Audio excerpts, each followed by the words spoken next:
Molinas ini adalah kolaborasi dan sinergi antara pemerintah, badan usaha milik negara, dan juga pengusaha nasional, perusahaan nasional, dalam rangka kita meningkatkan peran dari kemandirian kita. Kalau kita lihat Bapak Presiden, ingredientnya atau resepinya kita untuk motor listrik nasional ini semuanya ada di kita Bapak Presiden. Baik terutama kita lihat baterai untuk listrik nasional ini kita akan dorong secara penuh untuk menggunakan nickel base.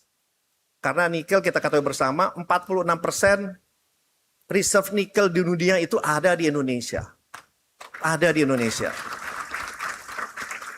Dan kita mempunyai teknologi, kita mempunyai kemampuan, sehingga karya anak bangsa ini bisa berkembang, Molinas ini bisa terjangkau, berkualitas, apalagi kita bisa menjalankan hilirisasi dari nikel ini menjadi sel baterai, battery pack, sehingga bisa digunakan dalam produksi Molinas ke depannya. Dan apalagi kalau kita lihat potensinya sekarang Bapak Presiden, kalau boleh kami laporkan, ada kurang lebih 140 juta motor listrik yang ada di Indonesia, dengan setiap tahunnya pembeliannya adalah 6-7 juta motor. Tetapi yang membeli motor listrik kurang lebih hanya 60-70 ribu. Jadi hanya 1%. Jadi kalau kami lihat ini potensi ke depannya, upside-nya ini bisa secara eksponensial. Dan oleh sebab itu, kami melihat juga market size-nya kurang lebih sampai 170 billion US dollar.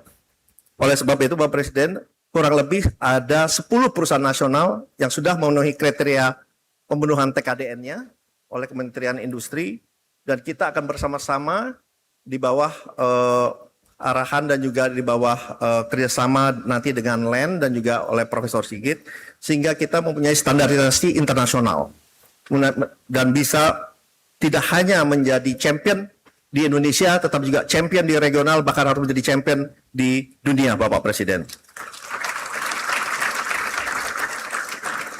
Oleh sebab itu tentunya kami pun di dalam Danantara, kami juga sudah berbicara dengan seluruh perbankan dan juga seluruh institusi finansial di bawah Danantara, bahwa kita siap mendukung dari perbankan kami untuk memberikan pendanaan dengan suku bunga lebih rendah, jangka waktu lebih panjang, dan kita akan membuat agar DP-nya yang selama ini masih ada, kalau menurut informasi dari perbankan kami itu ada 10%, kita akan coba reduce, bahkan akan kita coba hilangkan sehingga minat masyarakat untuk membeli motor listrik ini bisa berjalan dengan cepat, dengan baik, dan kita punya kemampuan untuk mengakselerasi produksi dari motor listrik nasional yang ada di Indonesia ini.